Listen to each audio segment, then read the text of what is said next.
So he discusses this within the context of money. If you're strongly confident that you lack a certain sum, then get ready for this. And he talks about making stepping stones. Don't try to achieve the hugest desire. Don't try to achieve $1 billion if you've never achieved $100. But even we can do this. Once we develop those muscles of imagination, you don't need anything on the outside. So therefore, you can hone your attention on that. But he talks about the resistance. And he says, psychotechnicians of different peoples of the world teach one thing: overcoming of the emotional side of desire or lust, and what we call in this course, resistance. Because when spiritual traditions talk about lust, oftentimes we think they're talking about sin or puritanical rules. What they're actually talking about is the resistance of becoming attached to a thing, and the irony or the paradox. And again, we have another paradox in this course. The paradox is that the more you desire something, the more you depend on something, the further it comes from your grasp. But the more you don't need it and the more you reduce its importance, then the quicker and the easier it comes to your grasp. So you have to find that balance. So he says, compare your feelings in a different situation. When you wish to eat, you go to the kitchen and open the refrigerator. There's a desire in your inner world, but there's no lust. You're calm, and emotions are absent. You do not ask yourself how the kefir and sausage have ended up in your refrigerator. You know that they have followed quite a long path, but you always possess them in excess of your needs and do not worry about them. They are nearly just reach your hand out and take them. Our feelings cannot be shared by the peoples of Asia and Africa, where the masses die from hunger. In their case, the desire for food is mixed with a frightened lust, a fear of there not being food. And this is perhaps the cruel aspect to the law of attraction and the law of assumption, which many people talk about. But it is not cruel because it is simply a law, just like any law of nature. It basically, as one philosopher said, you do not break the law breaks you. So even if you're ignorant of this law, unfortunately, it is still equally as effective. So if you have fear and you have lust of something, of course, according to the law of attraction, you're going to attract that deficit, which is caused by that. You're going to attract more of that, which, of course, when you have relief and you allow yourself relief, then you will begin allowing those desires into your experience. But as even in the book of Matthew, and it's called the Matthew effect, he who has, more shall be given, and he who hath not, it shall be taken even that which he hath. It's basically in many spiritual traditions, and it is simply a statement of this law. Pushkin wrote, as now I go back to Berezovsky, the less we love her when we woo her, the more we draw a woman in. And he talks about he does not know a single businessman who loves money. They use it cynically and calculatingly, and the love of money would ruin them. So how do we get past this? He talks about we get past this by shifting of priorities. And I quote him again. This is when a person to avoid thinking of money, because the more one thinks of money, if you have a block, and we're going to teach in this course how to go around these blocks, but if you have a block of money and you think more about money, that resistance also is just going to get bigger. You increase your desire, you increase the resistance. So sometimes the only way is to slow down and get your mind off of what you want. And he talks about this. A person thinking of money, he gets involved in, let us say, gardening, which is very relevant for Russia, he says. The entire day, his head aches over where to get the necessary seeds, what to fertilize his beds with, and how to raise a super pumpkin. And somewhere on the edge of consciousness, on his periphery, dangles a little thought. Oh, by the way, those 30,000 next month, they will fall into my lap. Suddenly, where should I put them? Can't think of that right now. The seedlings are withering.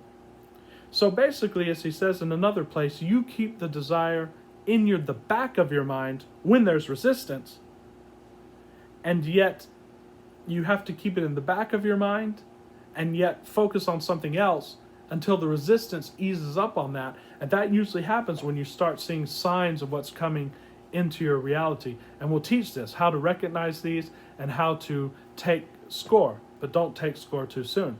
We'll teach that in this course. He has a method, and this goes into the law of focus. And just briefly, because we are running short of time, but he says the goal must always exist in your consciousness without at the same time coming to first plan. The best way is to guide it into your unconscious, to not think of it, but vaguely feel it. This is the general method within the particular method. The first modality within the second modality, which are really, there's no dichotomy, but in the principle of paradox, in the physical, we have paradox. So I will share my own method. I used to write a certain number, my stepping stone, on different pieces of paper, in organizers, on telephone receivers, in production meetings, in ministers' cabinets, and so on. Always this number without commentaries, without excessive explanations.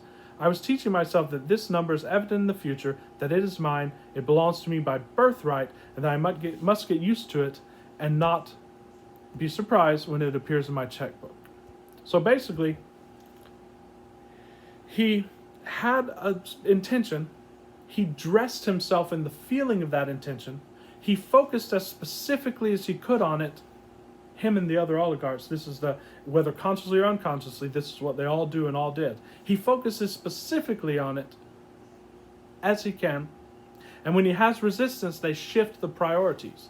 And I think he talks about why would a billionaire buy a soccer team in an indirect reference to Mr. Abramovich, who bought, I believe, one of the British soccer teams. I'm not sure Chelsea or Manchester United, but we can remember this in the comments. But and when they focus on that as a hobby, their other endeavors begin to become more successful because they're not in resistance. And this could be seen as counterintuitive, because we're using the indirect method here, not the direct method. And we'll teach more of that in our course. But just very briefly, these are some of the ideas of the great oligarch, the great entrepreneur, mathematician, Boris Berezovsky. And I'm very happy to have discovered this work, even though I discovered these principles independently long before that. But I was very happy to discover the work of this great man who brought these principles home to me in a more vivid way, and who also wrote them down for posterity and for humanity. He left a great legacy. And whatever people think about him, whatever people think about his politics, and we can discuss that, they have to realize that his life was one hell of a ride. And for this, Mr. Berezovsky, we salute you, and we hope that I hope that I'll be able to learn more Russian so that I can read more of his writings. And we hope that we can all benefit from the lessons that he left for us, the great inheritance of teaching and examples that he gave to us, and that we can absorb his energy, and that we can use it to apply to our business. Ladies and gentlemen, if you like this show and you enjoy my videos and you find any value in my materials, please subscribe and like The Real Javier Novoa at YouTube. We also have a Facebook group where we answer questions, and we are doing a case study which will be coming out in the coming months at The Real Javier Novoa on Facebook. And I've also just started my BitChute channel, which is an interesting platform. There are fewer people, but it is a very free speech platform, and I will be doing material on that and perhaps exclusive material on my BitChute channel. So ladies and gentlemen, thank you for joining me for this very special episode of the Javier Novoa Show, the JN Show for short, where we celebrated the life of the great Boris Berezovsky. And until very soon, we have more videos coming out this week and more great lessons coming out this weekend. So until very soon, this is Javier Novoa from The Real Javier Novoa. Thanks for watching.